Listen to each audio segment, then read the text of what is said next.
자, 두 번째, 믿는 자 마음속에서 역사하는 사단의 계략이 무엇이냐면 이런 겁니다. 사단은 믿는 자의 한두 가지 내지는 몇 가지 잘못된 일로 지속적인 죄책감과 위축된 감정을 갖게 하고, 그것이 뿌리가 되어 다른 것에도 부정적 영향을 주어 문제를 일으키게 하고, 점점 그 비유로 들자면 생수 속에 물감 한 방울 떨어뜨리듯 그 사람의 마음과 삶, 신앙 전체에 문제를 만들게 합니다.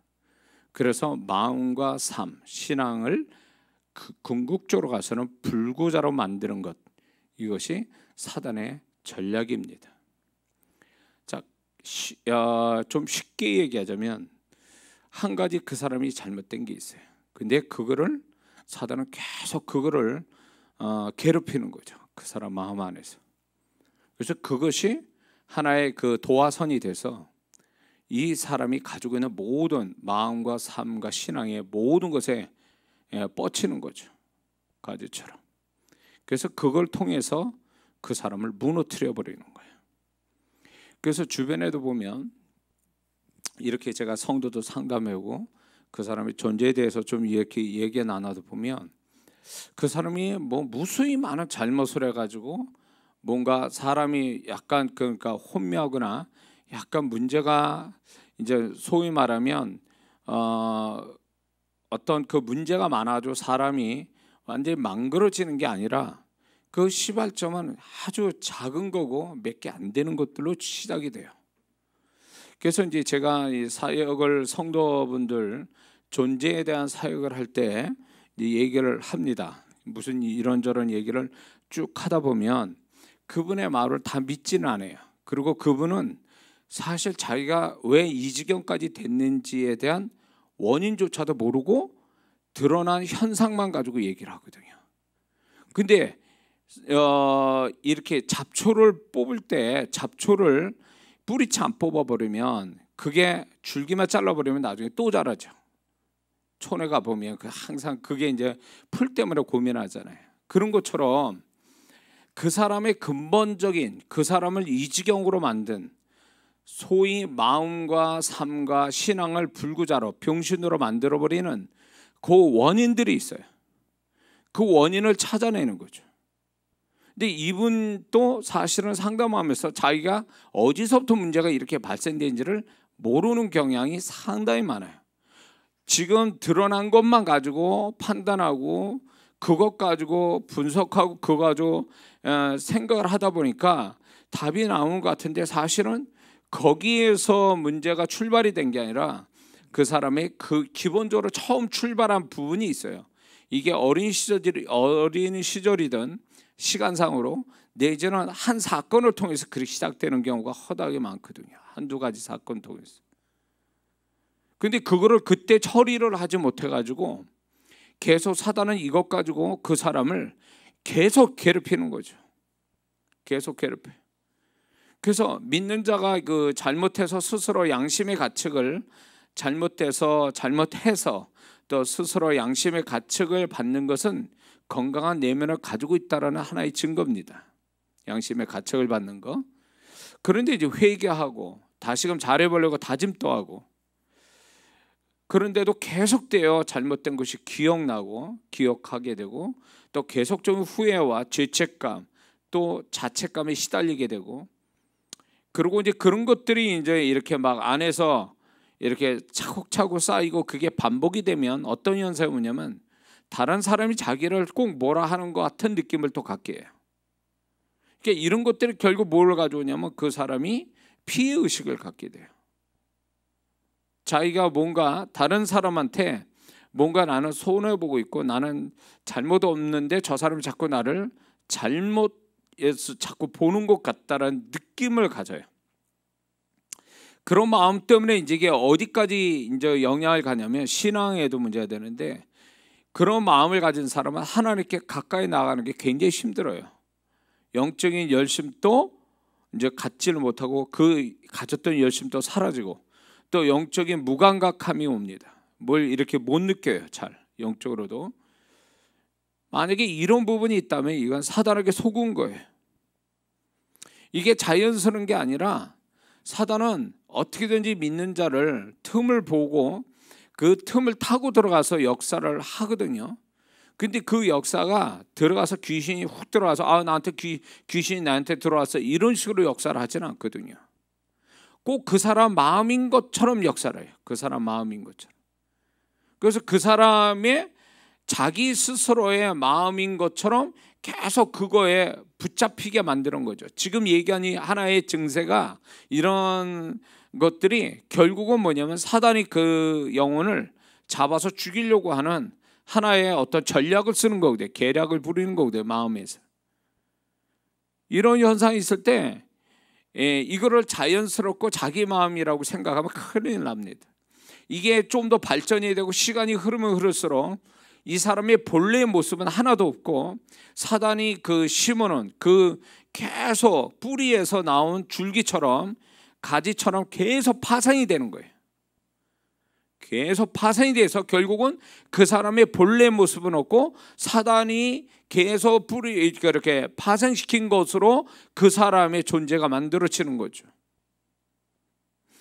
그러다 이런 사람들이 어떤 그 부흥회나 아니면 또 기도원에 가서 한바탕 회개하고 한바탕 성령이 역사하고 말씀에 얻어 맞아가지고 깨지는 그 극적인 사건이 아니면 그런 사람은 그렇게 한번 경험하고 나면 자기가 속고 살았구나. 지금까지인 게 내가 아니었고 사단이 역사했구나. 내 마음을 가지고.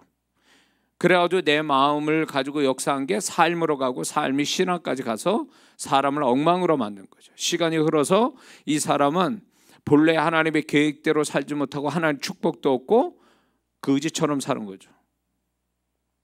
응?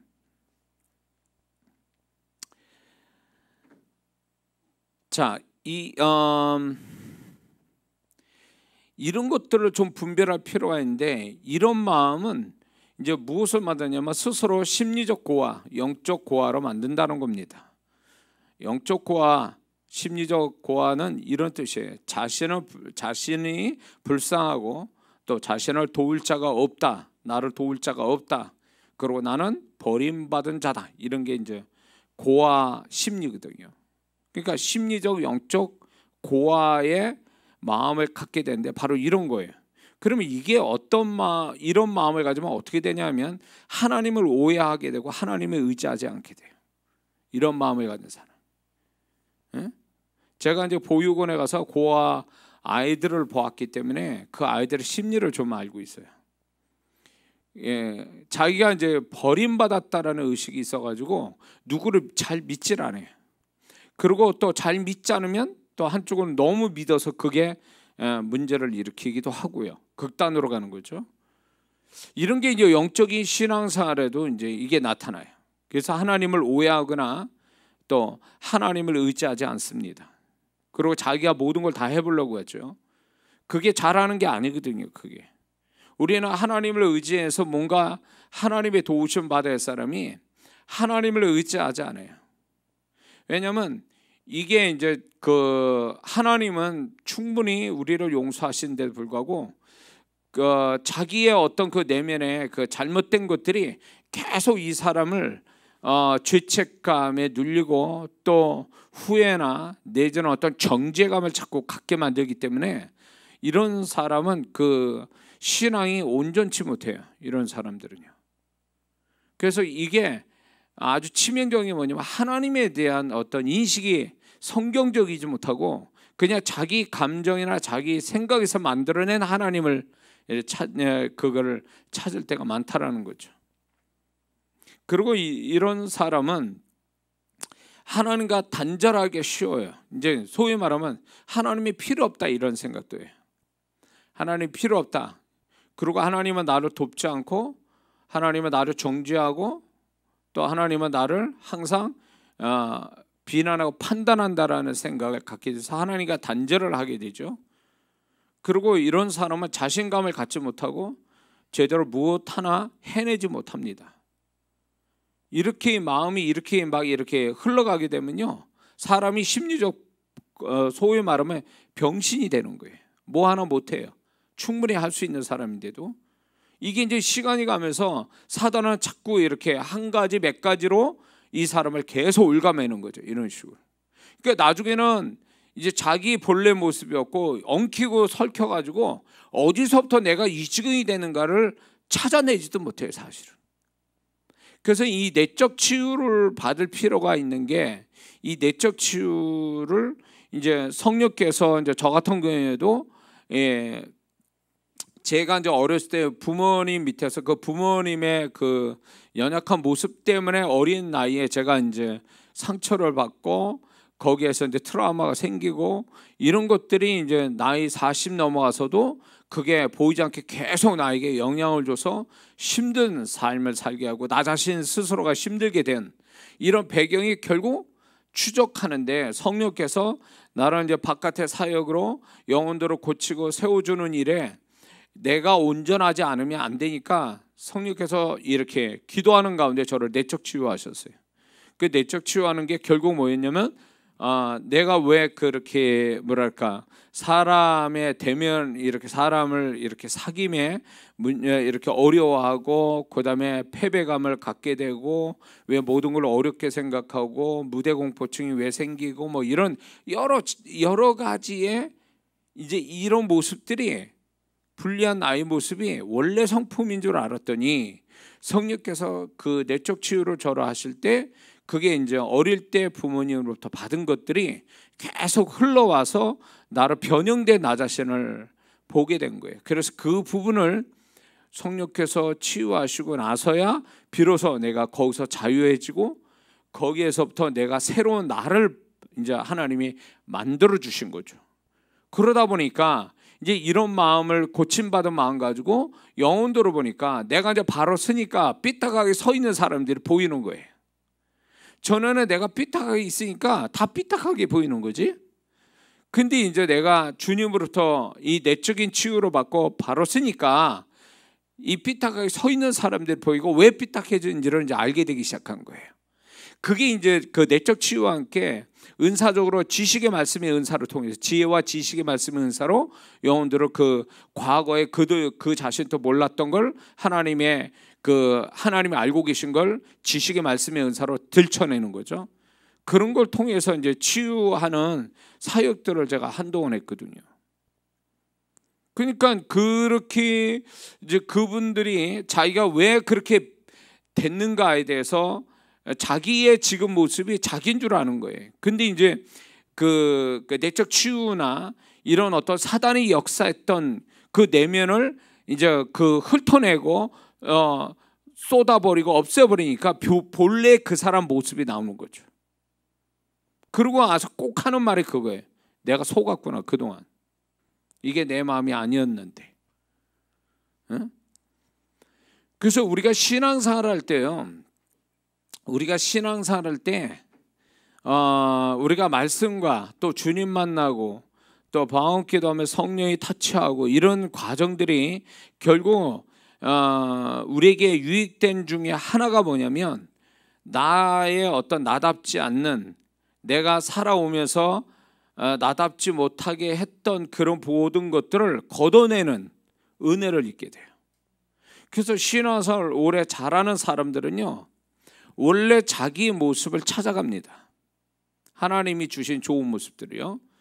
그런데 이게 은혜를 잘 받고 신앙생활 잘하면 그게 되는데 이게 안 되는 사람들은 끝까지 이런 어떤 사단의 속은 마음, 그걸로 파생된 마음, 이런 마음들로 그게 자기 마음인 줄 알고 그냥 삐딱하게 살아가는 거예요. 마음이나 삶이나 신앙이 전부 다 이상해지는 거죠.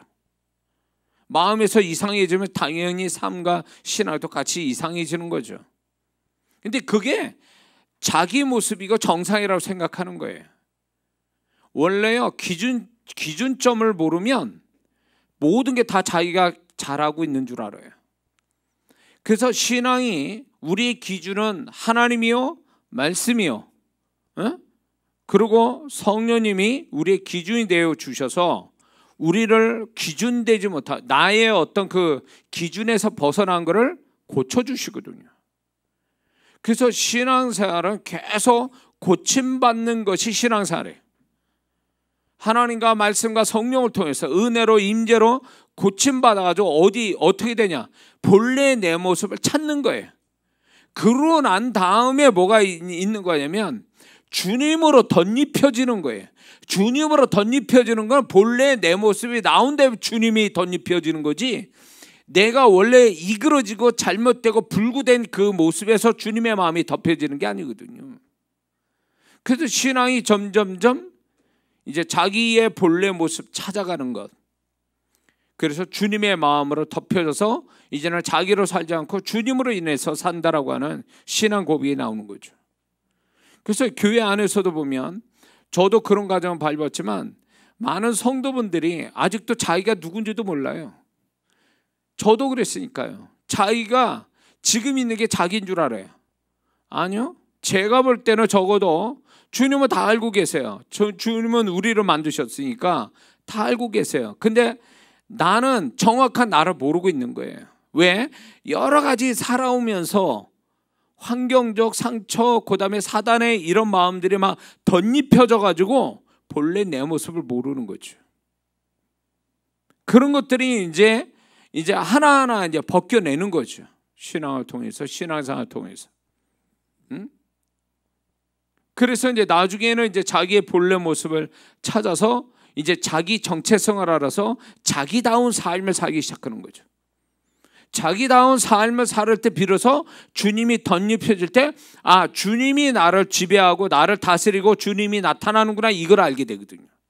근데 본래의 내 모습도 아닌데 덧입혀지면요, 이게 주님인지 자기인지 원래 난지 사단이 준 마음인지 살아오면서 변형된 난지 이게 구분이 안 돼. 구분이.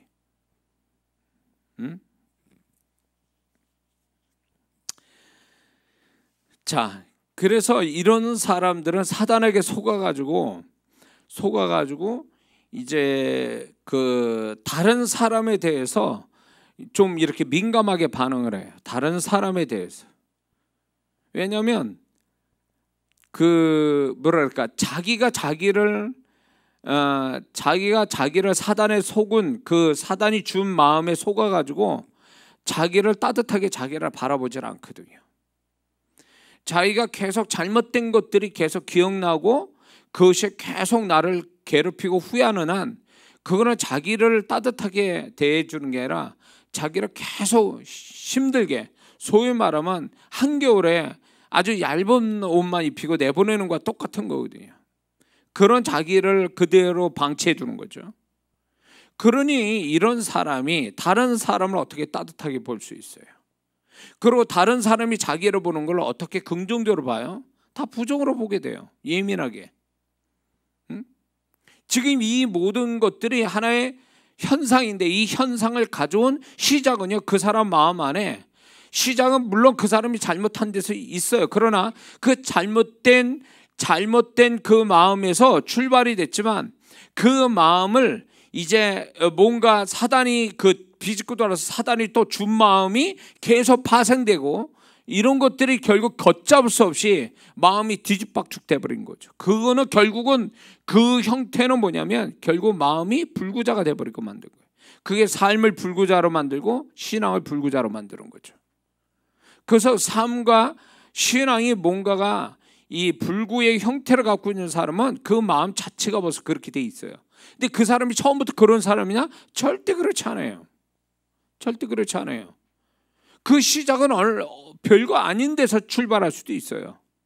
근데 그런 걸 떨쳐버려야 되는데, 그 사단이 주는 마음, 그런 마음을 비집고 들어온 그 사단이 준 마음을 떨쳐버리고 소멸시켜야 되는데, 그걸 안 하니까 그게 계속 이게 파생시키는 거예요. 계속. 자, 성경에 보면 베드로를 보세요. 베드로는요, 주님께 얼마나 열정적인 사람인지 몰라요. 실수를 해도 주님에 대한 그 마음은 변치 않고 그런 거 개의치 않고 했던 사람이에요. 근데 이제 치명적으로 이제 그가 3번 부인한 다음에, 그 다음에 이 베드로가 굉장히 스스로 내면에 자기도 상처받고 자기 스스로 상처냈고, 그거가 트라우마가 되고, 그런 것들이 결국은 사단이 들어가서 그 마음을 지배하게 하는 거죠. 그 마음에 그런 마음을 넣어준 거죠. 무슨 마음을 줬냐? 정죄감, 죄책감, 후회함, 계속 반복된 후회, 이런 마음들이 베드로 안에 있었을 거예요. 그걸 어떻게 할 수 있냐면, 예수님이 부활했으면 제일 먼저 기뻐하고 난리를 쳐야 될 사람이 베드로인데도 불구하고 베드로가 주님이 부활한 다음에 베드로가 주님께 뭘 물어봤다는, 개인적으로 물어봤다는 구절은 없어요. 뿐만 아니라 주님이 이제 주님을 만나는 그 갈릴리에 가야 되는데, 그 베드로는 다시 제자들과 함께 고기잡이를 해요. 이 고기잡이가 옛날 직업으로 다시 돌아간 건지 아니면 심심해서 그런 건지는 명확하진 않아요. 그러나 분명한 것은 옛날 직업을 다시 가졌다라는 얘기는, 이 베드로가 이런 것들로 인해서 자기가 며칠 전에 그 사건에 대한 무마용 내지는 그거를 스스로 뭔가 잊어버리기 위한 어떤 내면적인 어떤 현상이 있었다라는 거죠. 계속 베드로는 얘기를 못 하잖아요. 요한복음 21장에 가봐도 베드로는 주님이 묻기 전에 말하기 전에 대답을 못 했어요. 그리고 주님이 네가 나를 사랑하냐 그랬을 때도 전에 같으면 주님 내가 목숨 걸고 그렇게 얘기할 사람이잖아요. 그런데도 주께서 내가 주를 사랑하는 줄 주께서 하시나이다. 이거는 뭐냐면 자신 있게 얘기 못하는 이 부분이, 물론 자기 실수가 있어서 그럴 수도 있지만 이 베드로 안에는 굉장히 이것이 깊이 모처럼 박혀버린 거예요. 그러니까 이 마음이 베드로 기질에서도 문제가 기질적으로도 그렇게 될 수도 있지만, 사단이 계속 그 마음을 넣어주는 거죠. 정죄감을 넣어주고, 그리고 주님이 너를 미워할 거야, 너를 버릴 거야, 이런 마음이 있었을 거예요. 그러니까 무슨 말을 못하고 있는 거예요. 그래서 이 베드로가 주님이 정말 왜 그 디베라 바다에 그 새벽에 왜 오셨을까 할 때 나는 이렇게 딱 단정을 짓습니다. 베드로의 그 심령을 치유해 주기 위해서 오셨다는 거죠. 며칠 전에 그 새벽에 그 밤중에 모닥불에서 3번 부인한 것을 다시금 그 모닥불에서 예수님이 거기 계셨고 고기를 먹고 있는, 아침을 먹는 그 모습이 며칠 전에 그 며칠 전 사건을 상기시키면서, 그랬을 때의 베드로의 마음이 어떻겠어요? 아마 지옥 같았겠죠. 다시 재현되는 것 같은 느낌 드니까. 그래서 주님이 거기서 다시 베드로가 그 베드로에 대한 사랑을 아주 변함이 없고 베드로에 대한 기대감을 여전히 가지고 있다는 걸 양을 먹이라 치라 이렇게 말씀하는 것도 결국 베드로에 대한 신뢰를 나타내 줌으로 인해서 베드로가 거기서 자기 내적인 어떤 내면을 거기서 뭔가 자유할 수 있는 1단계가 됐다는 거죠. 그러고 나서 성령의 불을 받고 2단계 자유해진 거죠. 그러고 나서 제일 먼저 뛰쳐나간 사람이, 제일 먼저 설교한 자가 베드로잖아요. 이거는 뭐냐면 결국 베드로가 그런 내면을 가지고 있어서 거기에 이제 자기의 어떤 그 트라우마, 자기 스스로 정죄감, 내지는 사단이 그 마음에 계속 불어넣어주는 잘못된 생각, 이런 것들이 계속 믹사되고 있었던 거죠. 주님은 그걸 알고 계셨던 거예요. 그래서 베드로를 능력을 부어주기 전에 베드로의 내면을 치유해 주기 위해서 찾아오신 거죠. 응? 다행히 주님이 만나주시고 그래서 이런 게 있어요. 내적 치유를 받는 데 있어서 개개인이 그 내적 치유를, 성령이 임재 가운데 내적 치유가 되면 그 사는 개개인들이 주님을 만나는 역사가 있어야 돼요. 실제로 주님 개인적으로 만나는. 그래서 그분의 따뜻한 음성과 그분이 나를 어떻게 판단하고 있는지에 대한 음성을 듣는다면 거기서부터 그 내적인 어떤 그 사람을 이렇게 지옥처럼 만들고 묶여놨던 거, 눌린 것들부터 자유케 되거든요. 응? 이게 와야 되는 거예요, 이게. 그래서 주님은 이 베드로의 이런 치유해주는 장면들이, 내면을 치유해주는 게 오늘날에도 동일해요. 그래서 우리가 기도를 할 때에 좀 더 깊이 들어가 보면 성령께서 우리의 내면을 건드려서 우리의 내면에 나도 알지 못했던, 나답지 않게 만들었던 원인들을 막 찾아가게 만드시는 성령의 역사가 있단 말이에요. 그거는요 성령께서밖에 역사를 못해요. 내 머리로 나오지 않는다 그 얘기예요.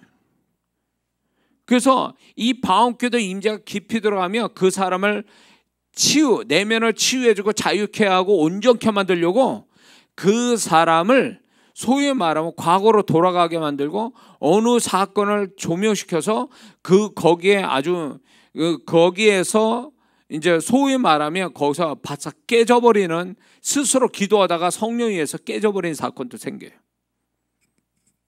그래서 성령님의 역할이 그만큼 중요해요. 저도 그렇게 해서 거기서 나온 사람이니까 그렇게 내적 치유받고.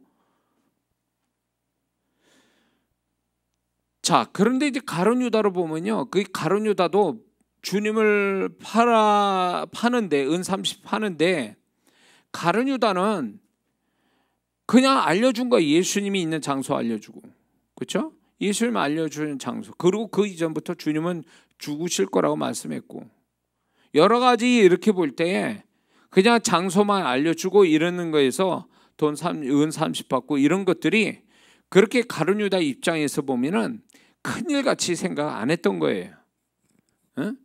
그러나 나중에 그것이 예수님이 이제 고난을 받으시고 그리고 이제 그 십자가 달려가는 과정 속에 이 가룟 유다가 정말 예수님을 그렇게 자기가 그래도 밀고 하고 그리고 돈을 받았다라는 그 죄책감에 돈을 버리잖아요. 돈을 뿌렸다라는 얘기는요, 자기가 더 이상 이거를 돈을 목적으로 했으면, 돈을 귀히 여겼다면 돈 챙기지 못하도록 거기다 돈을 다시 던져버리냐 그거예요. 제사장한테. 그거는 예수님을 이제 죽게 만들었다는 죄책감이 심하게 들어간 거죠. 그 죄책감, 정죄감이 너무 큰 거예요. 근데 문제는 뭐냐면 이거를 사단이 계속 예수 8년의 생각을 넣어줬다 그랬잖아요. 이 넣어준 생각, 합리적인 생각에 의해서 예수님을 이제 자기가 무슨 끌고 간 것도 아니고 그냥 알려주기만 해서 돈을 받은 그 자체도 엄청난 죄책감과 거기에 존재감을 갖게 된 거죠. 근데 문제는 뭐냐면 사단이 더 그랬을 거야. 이제 그렇게 예수를 팔게 만드는 합리적 생각 준 다음에 이제 쓰임 받고 난 다음에 또 사단이 그랬을 거예요. 마음에서 너는 죽을 죄 졌다 말 이런 식으로 또 사단이 그 정죄감과 죄책감에다 불질러 버린 거죠. 그래서 이제 더 이상 자기를, 베드로하고 가룟 유다의 차이는 똑같이 주님 앞에 범죄를 했지만 베드로는 주님이 와서 치유해 준 거고 가룟 유다는 자기의 내면을 치유해 줄 주님이 안 계신 것 뿐이에요. 그래서 그게 확대가 돼서 자기 생명조차도 끊어버릴 수 있는 때까지 가버린 거예요. 이게. 그러니까 사단은 이렇게 역사하는 거죠.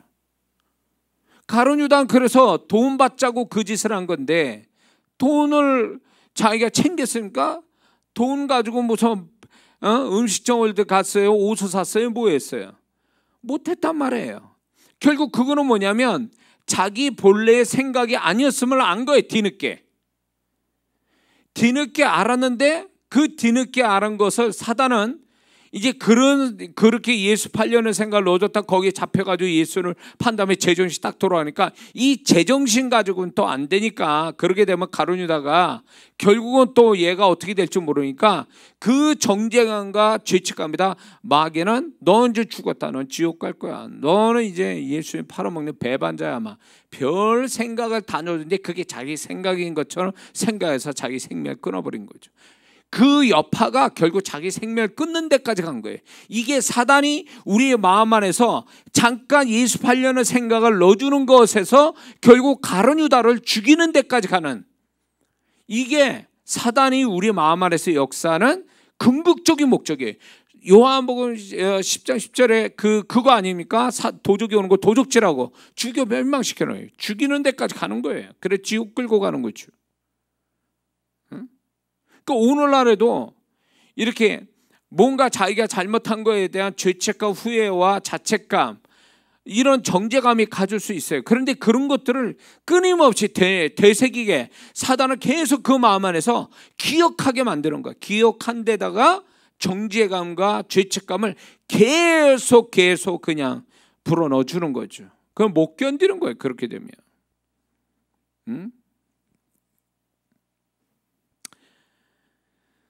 자, 그런데 긍정적인 측면에서 보면 또 이런 사람이 있어요. 역대하 12장에 보면 다윗이 그 우리아의 아내 박세바를 이제 그 간음하면서 거기 그 불법으로 그렇게 하죠. 그 우리아를 그 남편을 죽게 만들고, 그리고 그 바세바를 통해서 아이를 낳지만 하나님께서 선지자를 통해서 무섭게 책망을 듣고 이제 있었죠. 그런 다음에 그 아이에 대해서 이제 병들었을 때 이제 다윗이 이제 금식을 하지 않습니까? 금식을 하고 혹시 살려주실까 하고 금식했지만 결국 그 죄의 대가로 죽죠, 아이가. 근데 그렇게 되면 다윗의 입장 볼 때 얼마나 여러 가지 복잡한 마음이 있겠어요? 죄책감, 정죄감, 또 남편을 그 우리아 그 바세바의 남편을 죽였다라는 거, 자기가 고의적으로 죽였다라는 거와 또 이 아이가 자기 죄 때문에 죽었다는 이중적 죽음에 대한 이 두 사람의 죽음에 대한 정죄와 죄책감이 얼마나 심하겠어요. 그러나 다윗은요, 하나님의 뜻이 나타났다. 하나님의 뜻이 이렇게 나타났다. 그리고 금식을 풀고 음식을 먹습니다. 그 후에 어떤 일이 벌어지냐면 사무엘하 12장에 가보면 암몬 사람 라빠를 가서 전쟁을 이뤄서 이겨버립니다. 전쟁을 치를 마음이 있을까 싶은데, 이거는 뭘 얘기하냐면, 이 사건은요 뭘 얘기하냐면 다윗이 하나님 뜻 앞에 자기가 잘못한 걸 시인하고 인정하고 그리고 회개하고, 그러고 나서 그 부분에 대해서 이제 더 이상 죄책감이나 정죄감을 갖거나 하나님에 대한 오해를 하지 않고 다시금 시작하는, 새롭게 다시 시작하는 그 마음과 그 신앙의 태도를 가졌음을 얘기하는 거예요. 이 암몬 자손의 라빠를 가서 쳐서 이겼다라는 얘기가. 그래서 다윗은 하나님이 그 다윗을 죄를 묻고 죄의 대가를 치르게 하고, 그러고 나서 그 죄를 하나님이 잊어지고 기억하지 않은 그 부분에 대해서 다윗도 동일한 그 마음을 가지고 있었던 거예요. 그러니까 다시 새 출발을 할 수 있었던 거죠. 그러고 나서 하나님이 솔로몬을 주시는 거잖아요. 뿐만 아니라 바울 같은 경우로 보면, 제가 다윗과 바울을 좋아해서 그 책을 썼지만, 바울은 어떤 사람이에요? 악명이 높았어요. 초대교회 성도들한테 예수 잡아 죽이는데 열심인 사람. 그래서 그 다윗이 그랬지만 주님을 다메섹 가다가 주님 만나잖아요. 만나고 나서도 그러면 초대교회 성도들이 받아주냐? 그렇지 않죠. 의심과 경계를 하고 있었죠. 그런 상황에 바울은 그럼에도 불구하고 자기가 전도자가 되잖아요. 계속 돌 맞아 죽는 어떤 그 복음을 전하다가 돌 맞을 거에 대해서 그런 거로 당하면서까지도 이제 복음을 전하죠. 그리고 이제 그게 나중에 바나바를 통해서 안디옥에 가서 사역자로 이제 쓰임 받습니다. 이런 것들이 과연 바울이 그 예수를 내가 몰라서 예수 민자를 죽였고 또 예수님을, 그것이 궁극적으로 예수님을 핍박하고 있었다라는 거에 대해서 이 바울이 계속 죄책감에 가지고 있다면 어떻게 전도자가 되고 목숨 건 전도자가 될 수 있으며 사역자가 될 수 있느냐는 거예요. 그래서 다윗과 바울을 보면 그 다윗과 바울은요, 하나님이 딱 정리한 거에 대해서 거기까지만 딱 생각하고 거기에서 딱 정리하고 그러고 다시금 새롭게 할 수 있는 이런 모습을 갖고 있었다라는 거예요. 이게 하나님의 사람들이 가져야 할 태도인 거예요. 근데 이런 한국 사람은 굉장히 감정적이고 또 이런 게 있어요. 분명히 말씀에 의지해서 뭔가 이렇게 딱 매듭을 져야 되는 거를 자기 감정과 자기 생각을 덧붙여가지고 그거를 더 복잡하게 만들고 자기 스스로 고생을 불러들인단 말이죠. 예를 들어서 회개를 했으면 약속을 믿고 요한일서 1장 7절, 1장 7절, 9절 약속을 믿고 또 보혈의 능력을 믿고 회개했으면 그냥 하나님이 용서하셨다라는 거에 대해서 그냥 용서하심을 믿고 그냥 새롭게 그 부분은 잊어버리고 새롭게 해야 되는데, 계속 그냥 말씀은 안 믿고 계속 자기 감정과 자기 기억을 믿는 거죠. 계속 기억나고 감정이 있으니까 그거로 계속 죄책감을 갖게 되고, 거기에 이제 자기 정죄감을 갖고 자책감을 갖고 이런 식으로 이제 그러다 보니까 왜 하나님 나를 용서하지 않습니까? 내가 열심히 기도했고 회개했는데, 이런 식으로 하나님께 항의를 해요. 그러니까 마귀는 이런 걸 쓰는 거예요. 이제 기억을 쓰고 감정을 또 그걸 가지고 장난질하고 이렇게 하는 거죠. 근데 그거를 눈치를 못 챈단 말이에요. 그 부분에 대해서. 그러니까 이 맺고 있는 거, 어떤 맺고 끊는 게 없는 거예요. 그냥 모든 게 질질질질, 그냥 모든 게 다 이 선이 있는데 하나님이 회개하면 뚝 끊어져서 다시 새롭게 하는데, 이게 끊어진 게 아니라 계속 이어져 있는 거예요. 이어서.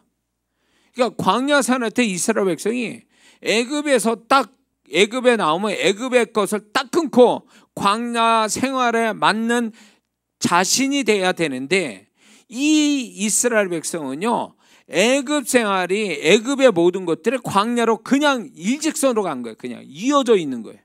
그러니까 망한 거예요. 이렇게 하다가 끊어지지 않았단 말이지. 에? 만약에 우리가 잘못된 생각이 있고 그렇다면 그게 후회도 될 수 있고 죄책감과 자책감을 잠시는 줄 수 있어요. 그러나 그게 하나님 앞에서 회개하고 하나님 앞에 결단하고 그럼 새롭게 하기를 원한다면 이게 딱 끊어져야 되는데, 이게 안 끊어지면 이것 때문에 오히려 하나님의 계획도 엉망이 되고, 이 사람은 사단에게 또 틈을 주고, 오늘 이런 식으로 이제 사람이 잘못되어 버리는 거죠. 그래서 사단에게 속지 않으려면, 우리 마음에서 이렇게 역사하는 사단에 속지 않으려면 하나님의 약속을 붙잡아야 돼요. 하나님의 약속. 하나님이 말씀을 이렇게 하셨다라면 그 말씀을 믿어야지, 감정을 믿어서 안 된다는 거예요. 자기 기억과 자기 감정을 믿어서 안 된다는 거예요. 하나님이 그렇게 말씀했으면, 내가 그 말씀대로 했으면 그 말씀을 그냥 믿고 그 말씀이 자기의 보증서가 돼야 되는데, 자기 기억과 자기의 감정이 보증서가 돼버리면 이 사람은 사단에게 계속 속는 거죠. 뿐만 아니라 우리가 사단에게 속지 않으려면, 이런 마음을 주는 사단에 속지 않으려면 하나의 일은 하나의 일로 끝내야 되는 거예요. 더 이상 다른 것하고 연결시키지 말아야 되는 것입니다. 자, 이 일로 내가 잘못했어요. 그러면 여기서 잘못한 거를 정리하고 하나님 앞에 회개하고 딱 마무리 치면 이거 하나로 끝내야 되는데, 그러면 딱 끝나서 끝났잖아요. 그러면 끝나야 되는데 이 하나의 일이 다른 데로 다 연결 또 시켜요. 이렇게. 이게 사단의 전략이에요. 이게 속고 있는 거예요. 왜 하나의 일을 하나로 끝나지 않고 이 하나의 일을 10가지로 파생시켰냐는 거죠. 이게 문제인 거예요. 이게. 저는 이렇게 가다가 또 무슨 생각이 나냐면, 저하고 이제 박 목사가 같이 살면서 왜 부부싸움이 왜 작은 일에 큰 싸움이 되는가에 대한, 저하고 박 목사가 이제 나중서 알게 된 건데, 이제 그거는 제 책임이 좀 컸어요. 그래서 이제 그걸 나중에 부부가 뭘 얘기를 해도 원칙을 지키자 해서 그때 생긴 원칙이 뭐냐면, 왜 작은 싸움 큰 싸움 되냐면 꼭 과거의 것을 물어다가 또 얘기하는 거예요. 같이. 에? 근데 이제 박 목사가 딱 그 얘기하는데 제가 정신 번쩍 난 거예요. 뭐냐면 지금 것만 얘기하잖아요. 지금 것만. 근데 나는 그러지 못했던 거예요. 우리 부모님이 그러셨어요. 우리 부모님이, 특히 우리 어머니가 우리 아버님하고 이렇게 싸우시면서 나중에 이제 우리 어머니가 이제 크게 당하시죠. 우리 아버님한테. 원인이 뭐냐면 우리 아버님이 너무 잘못한 게서가 아니라, 우리 아버님의 잘못한 걸 우리 어머니가 한 가지 일로 뒤에 과거에 막 수십 개를 다시 다 열거를 하니까 우리 아버님은 또 열받으시는 거죠. 근데 이제 제가 이제 박 목사하고 살면서 이제 제가 이제 큰 싸움이 되는 원인이 지금 것만 가지고 얘기하면 간단하게 끝날 이야기를 그거하고 유사한 과거의 일들을 다 들춰내고 이것 가지고 벌려놓고 얘기를 하니까 나는 나대로 그 기억나서 얘기하는 그거에 더 열받고 박 목사는 그거 열거한 거에 대해서 더 열받고 이미 지나간 걸 또 끄집어내서 얘기하니까 그러니까 둘 다 열받아서 이제 별것도 아닌 거 그냥 점점 커지는 거죠. 그래서 이제 그때 이제 그걸 가지고 이렇게 하는 거죠. 이제 원칙을 세우자. 그냥 싸움 난 그거 하나만 가지고 얘기하자. 지금까지 지켜오고 있거든요, 사실은. 또 그런가 하면 또 이런 게 있어요. TV로 보잖아요. 이렇게 TV로 보면 하나의 어떤 그 TV로 보면 TV에서 벌어진 일을 TV에서 끝나야 되는데 TV에서 벌어진 일을 집안으로 끌어들여요. 우리 집안으로. 응? 당신은 왜 저 사람처럼 못하냐 그러고 당신도 그렇지만 이거 TV에 있는 사람 얘기를 왜 집안까지 끌어들여서 서로 감정 나쁘게 해가지고 서로 또 싸울 태세를 보이느냐 그 얘기예요. 이게 왜 끌어다 놓냐 말이야. 하나나 하나의 일로 끝내야지. TV로 뭐 TV로 끝내야지. 왜 TV를 본 걸 우리 집에까지 이 우리 집안의 관계와 우리 집안의 식구들 이야기로 다시 전개가 되냐 그 얘기예요. 응? 그래서 그거를 이제 두 번째 원칙을 삼은 거예요. 저 박 목사하고 저 TV는 TV로 끝내자. 절대로 그거를 비교하지 말자. 응? 그래서 이제 제가 이제 결혼을 이제 하는 이제 그 은정이나 동우 이제 결혼한 지 얼마 안 됐잖아요.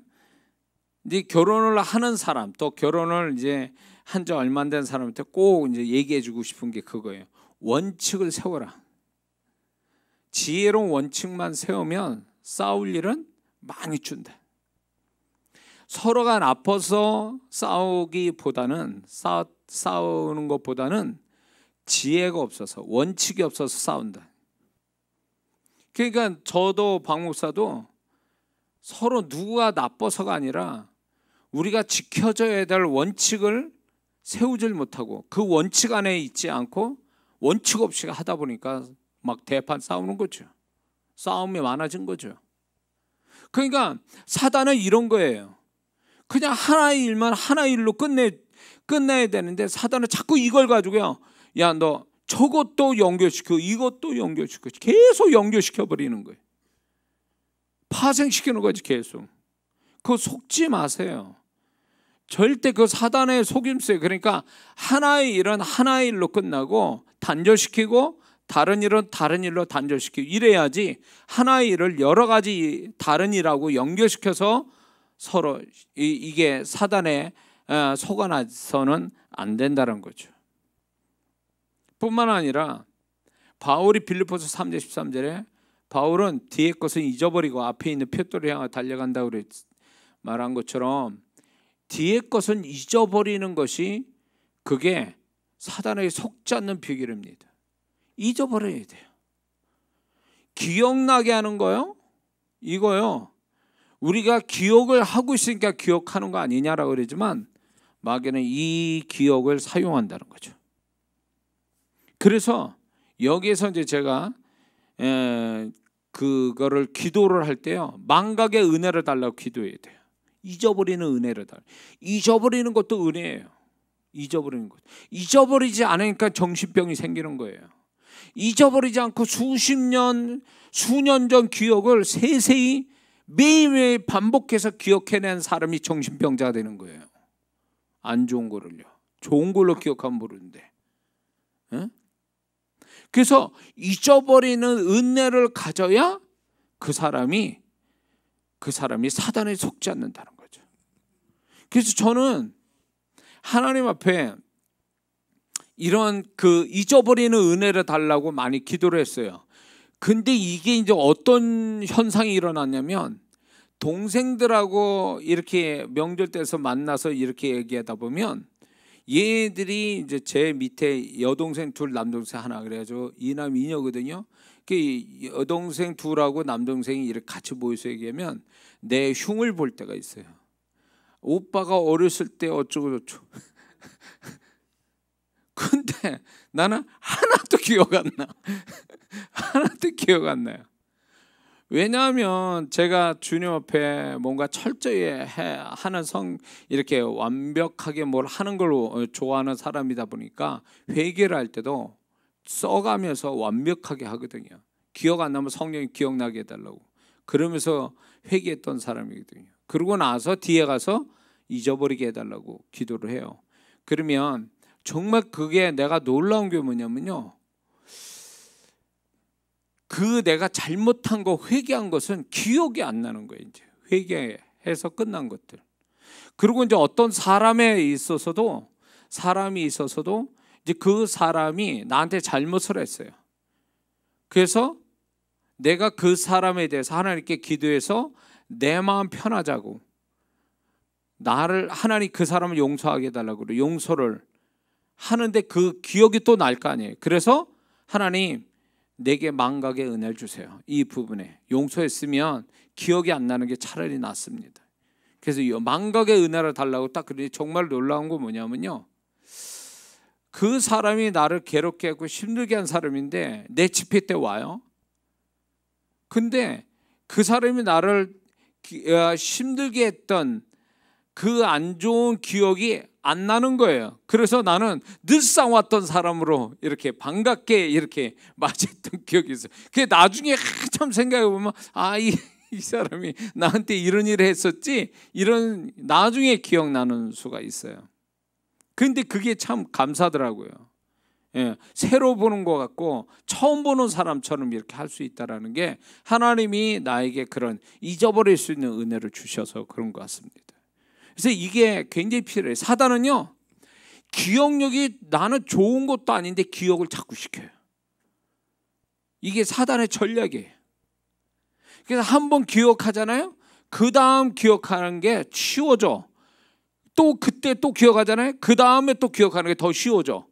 이게 반복해서요. 그러니까 끊어지게 해달라고, 이 기억하지 않게 해달라고 하나님께 은혜를 구해야 돼요. 사단은 요가 아주 장난들 치거든요. 또 요렇게 사단이 역사할 때 뭐가 있냐면, 정말 기억할 건 또 기억 못하게 하는 게 사단의 역사예요. 또 기억할 건 또 못하게. 이게 사단의 전략입니다. 또 기억하지 말아야 될 건 기억하고 기억할 건 기억 못하게. 이게 사단이 기억 속에 역사하는 것들이라는 거 우리는 잊지 말아야 됩니다. 그리고 계속되는 죄책감과 자책감은요, 정죄감은 죽게 해야 됩니다. 이건 귀신 역사예요. 하나님은 절대 이렇게 안 하세요. 그건 내가 스스로 만든 거고 내가 선하기 때문에 이렇게 가질 수 있다라고 생각하는 건 그건 오산이에요. 그 잘못된 생각이에요. 사단이 계속 우리를 괴롭히는 하나의 모습인 거죠. 그리고 이렇게 이제 자기가 잘못한 걸로 인해서 파생된 여러 가지 사단이 역사를 할 때 이걸 끊어버릴 수 있는 건요, 자기에 대한 좋은 어떤 자기를 축복할 수 있는 믿음 고백을 만들어서 말하는 게 굉장히 유익됩니다. 자기를 위한, 적극적으로 자기를 축복하기 위한 믿음 고백을 만들어서 말하는 거예요. 만약에 어떤 사람을 미워했기 때문에 내가 이 마음이 계속 나를 괴롭힌다, 아니면 내가 치명적으로 어떤 실수 때문에 이렇게 됐다라면 그걸 반대되는, 나를 축복할 수 있는 믿음 고백을 만드는 거예요. 그러면 굉장히 좋습니다. 그리고 이런 상황이 되는 사람, 죄책감, 자책감, 정죄감, 후회, 끝없는 후회, 이런 사람이 뭐가 필요하냐면요, 하나님이 함께 하신다는 증거를 구해야 돼요. 하나님이 함께 하신 증거, 또 하나님의 사랑을 덧입는 거, 하나님의 따뜻한 음성을 듣는 거, 이게 굉장히 중요한 역할을 합니다. 그래서 제 경험으로 볼 때 가장 내가 나 자신에 대해서도 정죄감에 많이 있었고 이랬을 때 주님의 그 따뜻한 음성을 잊지를 못해요.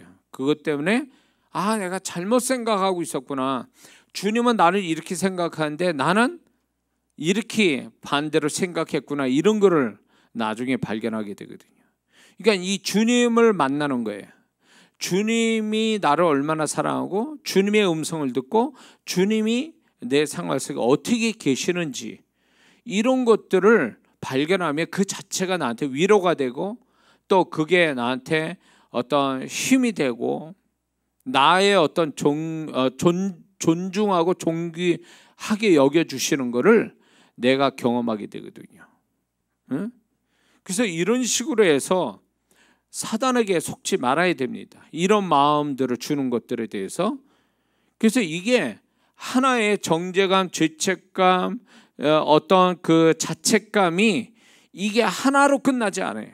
이런 마음이 이렇게 계속 남아 있으면 이게 다른 데도 계속 영향을 주거든요. 그래서 이게 문제가 되는 거예요.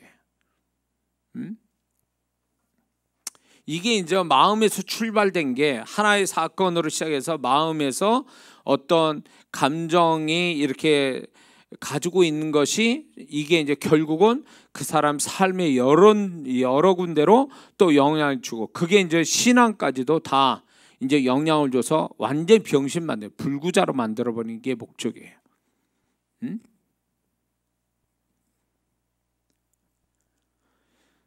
자, 그래서 이런 사람도 많아요. 그 어떤 하나님 앞에 자기를 스스로 용서 못하는, 이게 이제 어디까지 사람이 이제 가룟유다처럼 자기 스스로 용서 못해요.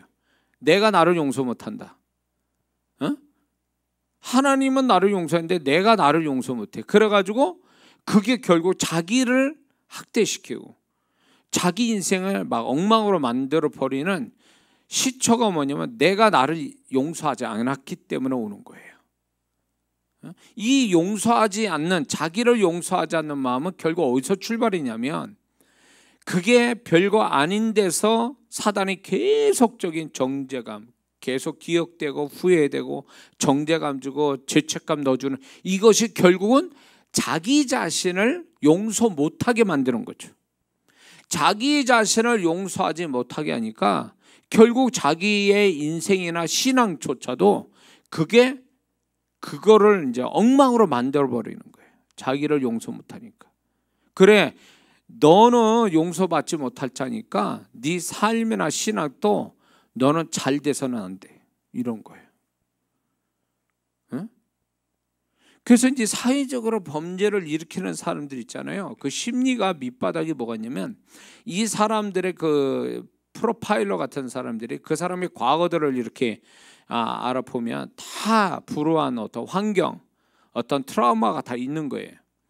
근데 그게 자기를 불쌍히 여기는 마음에다가 뭐가 오냐면 이제 자기 스스로가 자기를 용서하지 않는 그런 강팍한 마음까지도 가면서 결국 남도 자기 인생도 망치고 남도 그냥 망쳐버리게 하는 이런 데까지 막 가버리는 거죠.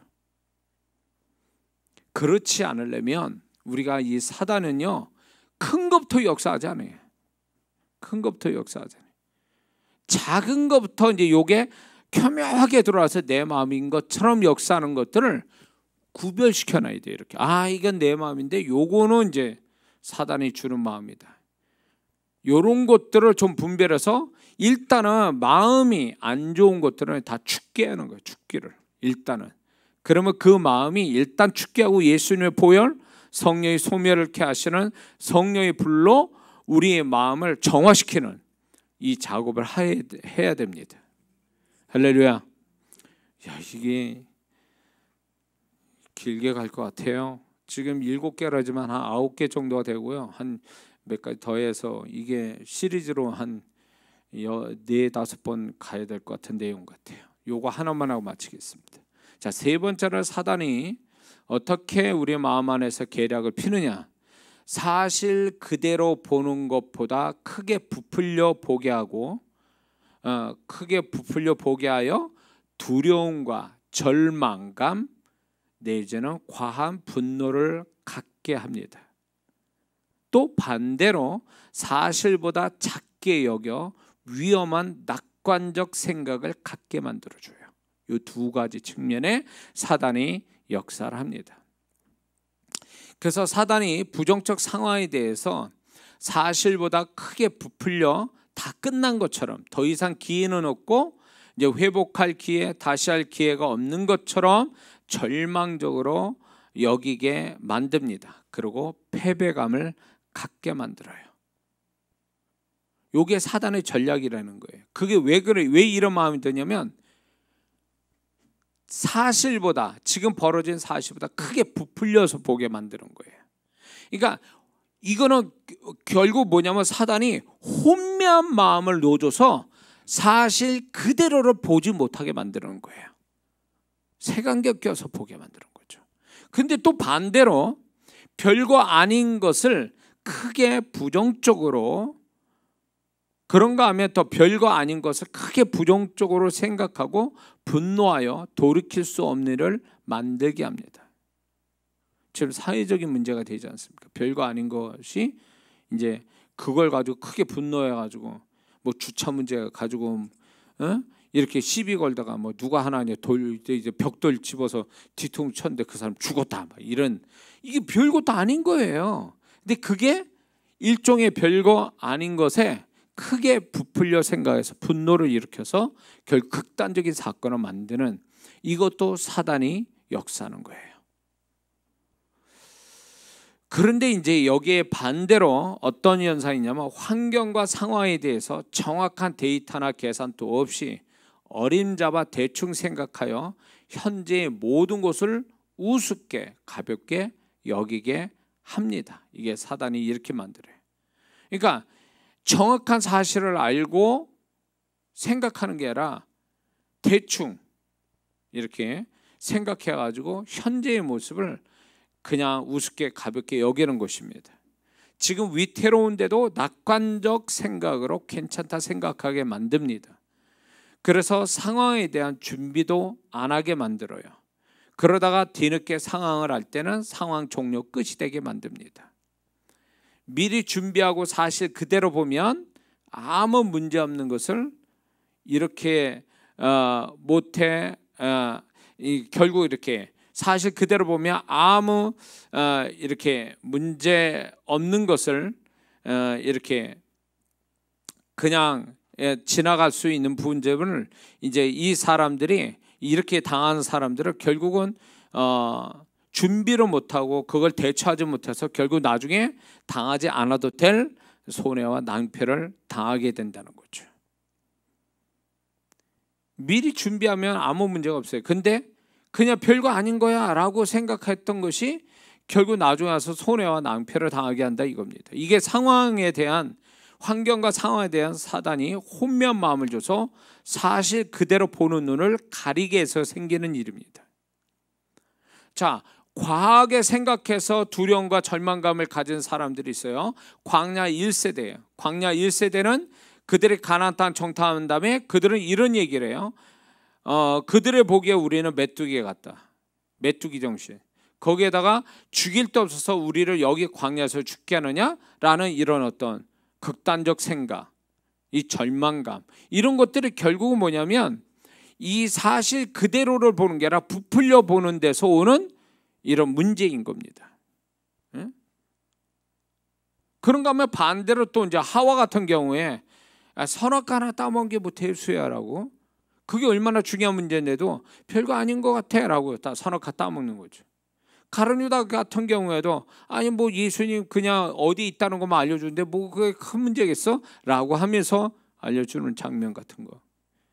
내지는 그 아이성을 칠 때에 이스라엘 백성 가나안 땅 들어와서 분명히 여리고 성은요 온 백성이 다 동참했어요.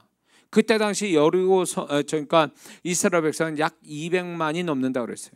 그 200만이 넘는 사람들이 여리고 성을 무너뜨린 인데 아이 성은 조그마니까 한 3,000명 정도만 올라오면 될 거예요. 이게 소위 말하면 별거 아닌 것처럼 생각하다 거기다 36명이 죽었죠. 그런 문제가 발생된 거 아닙니까? 그러니까 이게 결국은 이런 모습들은 상황 자체를 너무 가볍게 여기는, 우습게 여기는, 작게 보는 이런 것에서 문제가 발생돼 버리는 거거든요. 그래서 이렇게 상황을 작게 보는 것이 낙관주의가 아니에요. 사실은 이게 낙천적 생각이 낙천적 생각은요, 상황을 정확하게 본 다음에 그걸 긍정적으로 생각하는 게 낙천적인 생각이지, 상황을 정확하게 인지하지 않는, 오히려 그 상황을, 그 사실을 적게 보는 것은 위험한 태도라는 거예요. 많은 사람이 이런 식으로 생각하는 거예요. 너무 부풀려 가지고 그 상황 자체, 사실 자체는 50밖에 안 되는데 이 사람 마음 안에서는 100이에요. 그러니까 이 100이라는 것으로 상황을 인식하니까 거기서 두려움 오고 절망감이 오고 분노도 오고, 또 너무 상황은 50인데 그거를 10으로 보는, 이걸로 너무 우습게 봐가지고 결국 당하지 않은 일을 당하고 손해보는, 이 두 가지 측면에 이것은 사단이 우리한테 혼미한 마음으로 우리를 사실 그대로 보지 못하게 하는 사단의 전략이에요. 응? 그래서 예수 믿는 사람이 여기에 많이 놀아나요. 이것 때문에 두 가지 이게 다 나타나요. 예수 믿는 사람이라고 그냥 다 약해 빠져가지고 세상 사람은 별거 아니야 그냥 그러다가 다 해결할 수 있어 이런데, 뭐 믿는 사람은, 예수 믿는 사람 부들부들 떨고 다 죽을 것처럼 막 난리를 치고 이래. 왜 그럴까요? 상황 자체를 부풀려 보는 거예요. 사단에게 속은 거예요. 자기의 약한 마음도 있지만 사단에게 속은 마음이 거기 들어가 있는 거예요. 응? 거기다 너무 또 그거는 중요한 문제인데 별거 아닌 것처럼 지나쳐버려요. 우습게 여기고 가볍게 여기고, 그러다가 자기 축복 놓치고 엉뚱한 데서 손해보고 낭패당하고, 이것도 사단이 쓰는 전략이에요. 주일 한번 빠진 게 뭐 대수야, 그냥 빠질 수도 있지. 근데 주일 그 빠진 날이 그 다음날 그 한 주간의 사건이 잘못된 일이 벌어지면 어떻게 할 거냐 말이에요. 왜 주일이 첫날이겠어요? 나머지 6일을 책임져 주시려고 하나님이 첫날로 주신 거 아니에요. 근데 뭐 주일 한번 빠진다고 요즘 거 뭐 주일 빠져도 아무 일 없는데 이런 식이에요. 이게 굉장히 작게 보는 거죠. 작게 본 거예요. 광야 생활할 이스라엘 백성이 금송아지 만들었습니다. 애굽에서 했던 그 짓을 하고 있는 거예요. 금송아지, 하나님이 성전에 쓸 그 금은보화를 다 거기다 쓰고 있는 거예요. 뭐 이런다고 뭐 대숙에서 모세도 없고 대숙에서, 그래서 어떻게 됐습니까? 죽었잖아요. 3,000명씩 죽었잖아요, 하루에. 안식일날 나무 한다고 뭐 대숙에서, 그러다 돌 맞아 죽었잖아요, 그 사람은. 이방 족속과 음행을 저지르는 게 뭐 대수야? 그러다 23,000명이 죽었잖아요. 욕심 부리는 게 뭐 대수야? 근데 고기 먹다가 이빨 사이에 고기 끼기도 전에 죽었잖아요, 그 욕심 부리는 사람들. 원망하는 게 대수야? 뭐 그게 뭐가 어때서? 그러다 불뱀에 물려 죽었잖아요. 그러니까 이게 광야에서 하나님의 축복을 받고 가나안 땅에 들어갈 사람들이 왜 가나안 땅에 못 들어가서 중간에 죽는 사람들이 생기느냐? 그 죽는 사람들의 이유가 뭐냐면 그 사실 자체, 하나님이 말씀한 사실 자체를 우습게 작게 여긴 거예요. 이 작게 여긴 데서 사건이 터진 거예요. 이걸 무섭게 받아들였다면 어떻게 그럴 수 있어요? 하나님의 말씀을 무섭게 들어도 그게 오히려 난데, 그 말씀 자체를 우습게 보다가 결국 망한 거 아니에요. 오늘날 성도들이 그런 거예요. 정말 무섭게 봐야 될 거는 우습게 보고, 우습게 봐야 될 거는 무섭게 보고, 이게 거꾸로 돼버린 거지. 그러니까 이게 사단의 전략이에요. 이게 사단의 전략이라고요. 주일 한번 빠지기 뭐 대수야. 뭐 이게 사단의 전략 아니고 뭐겠어요? 하나님은 분명히 말씀하고 있는데 11조 한번 빼먹는 게 뭐 대수야. 근데 11조 빼먹어서 어떻게 됐어요? 온 나라가 저주받았지 않아요? 그런 것들이 결국은, 이 사단은요 결국 혼미한 마음을 줘서 사실 그대로 보지 않고 부풀려 보게 하거나 작게 만들어버려요. 작은 거는 크게 보고 큰 거는 작게 보게 하는, 이게 사단의 전략인 거예요. 그래서 우리는 거기에 속지 않으려면 이런 게 있습니다. 큰 거는 큰 거대로 보고 작은 걸로 볼 줄 아는 그 시력이 중요합니다. 그런 생각을 갖는 게 중요해요. 그리고 이거를 사실 그대로 못 보게 하니까 여기서 중요한 것은 이거예요. 그럴 것이다, 안 그럴 것이다, 이런 추측, 속단 이런 거 반드시 버려야 됩니다. 모든 거는요, 냉정하게 객관적으로 정확하게 상황을 인식하는 태도가 굉장히 중요해요. 근데 예수 믿는 사람이, 제가 사업하는 분들 제가 이제 이렇게 기도해주고 이제 상담해주고 이러다 보면 이분들의 문제가 뭐냐면 다 그런 거 아닌데, 그 예수 잘 믿는 그 장로님, 권사님, 뭐 집사님, 사업하는 분들이 뭐가 문제냐면, 아니 사업을요 10원 하나도 계산을 다 해야 되고 전략을 세야 되는데 하나님의 은혜로 뭐 이거예요. 뭐 없어, 전략도 없고 뭐 계산도 두리뭉실해.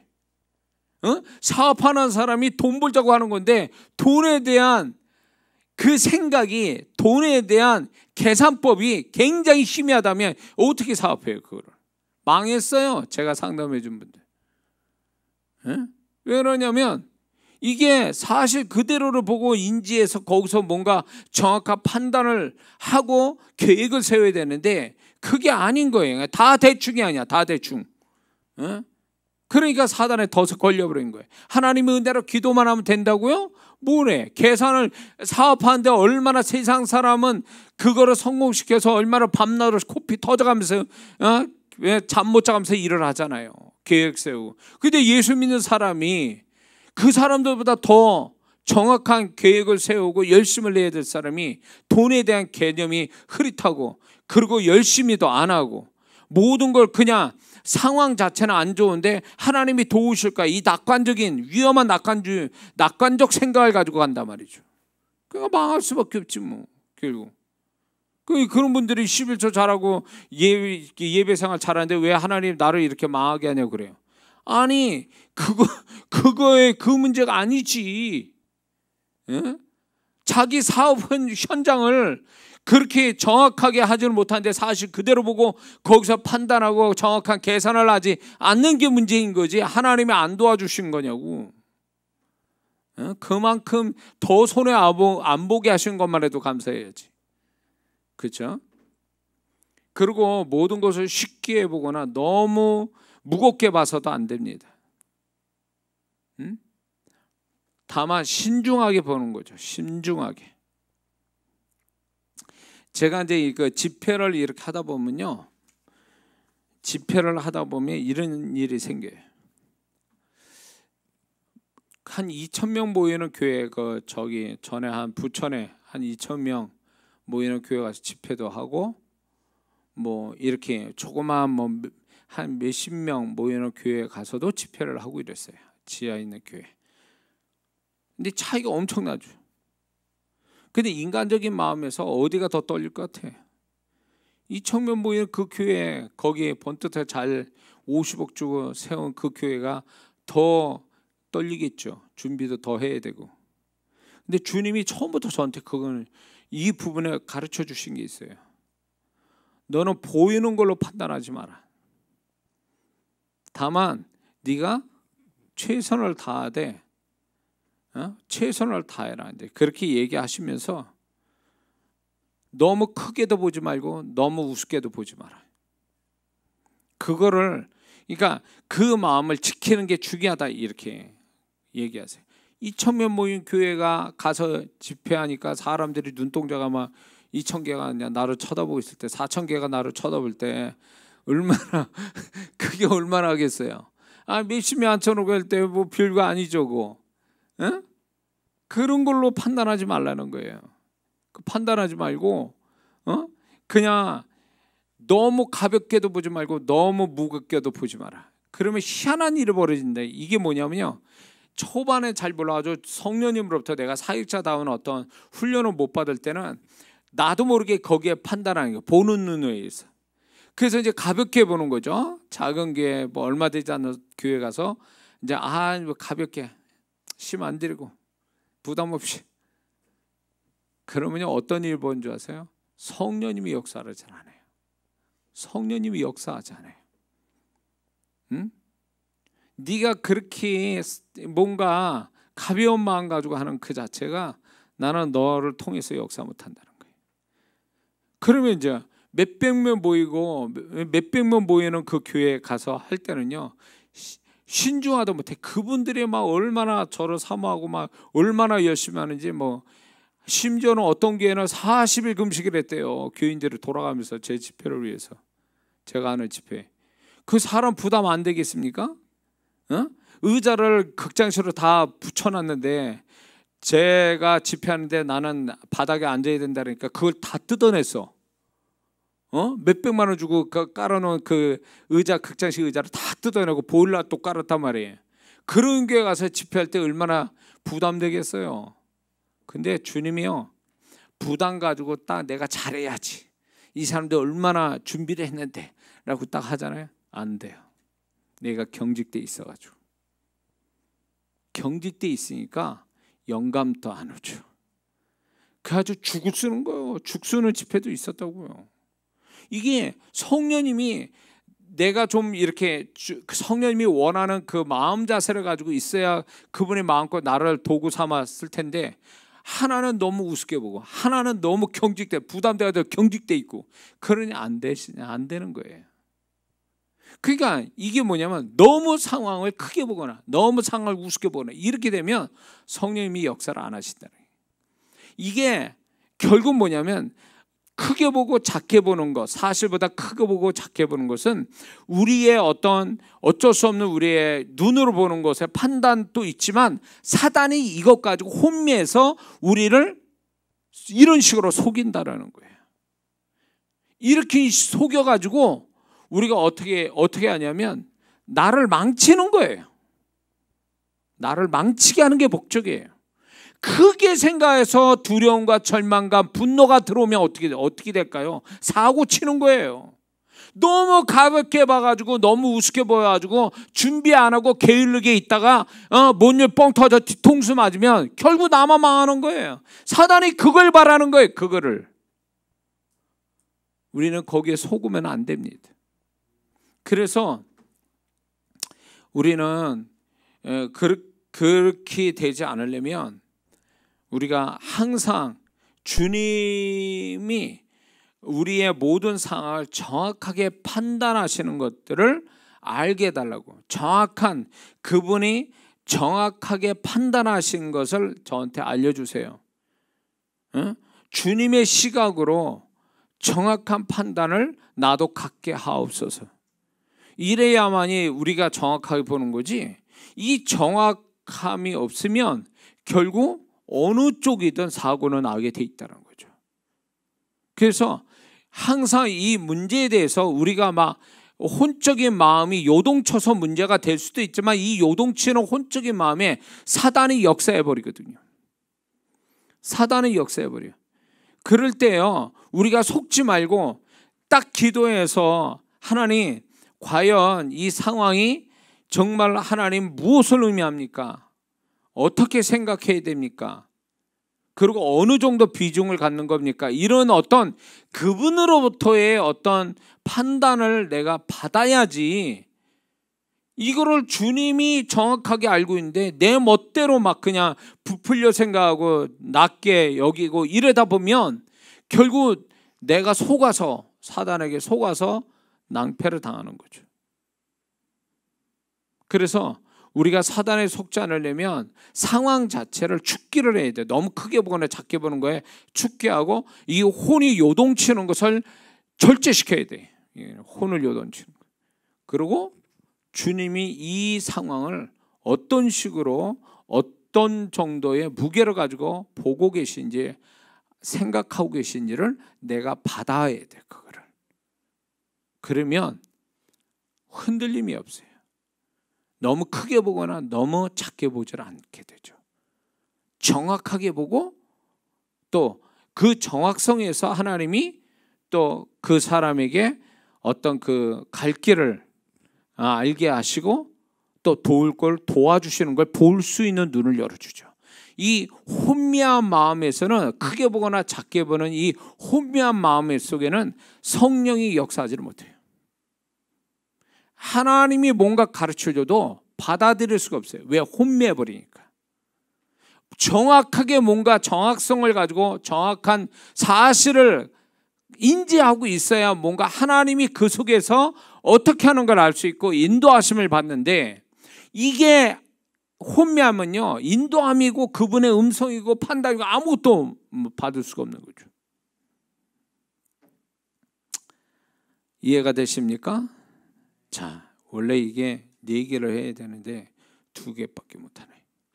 자, 그러므로 우리는 우리 혼적인 불완전하고 문제가 있는 우리 혼적인 감정도 문제가 있는데다 플러스 사단이 의도적으로 이런 마음을 막 넣어줘서 우리가 거기에 속게 되면 하나님과 완전히 이렇게 상관없는 인생, 상관없는 신앙생활로 흘러갈 수 있다는 걸 알고 요걸 잘 분별해서 일단은 내 마음 안에서 뭔가 이상하다 싶으면 이거를 사단의 악한 영의 역사다 하고 죽기를 먼저 해서 정확한 내 마음을 지키는 거, 이게 굉장히 중요할 줄 믿습니다. 기도하겠습니다.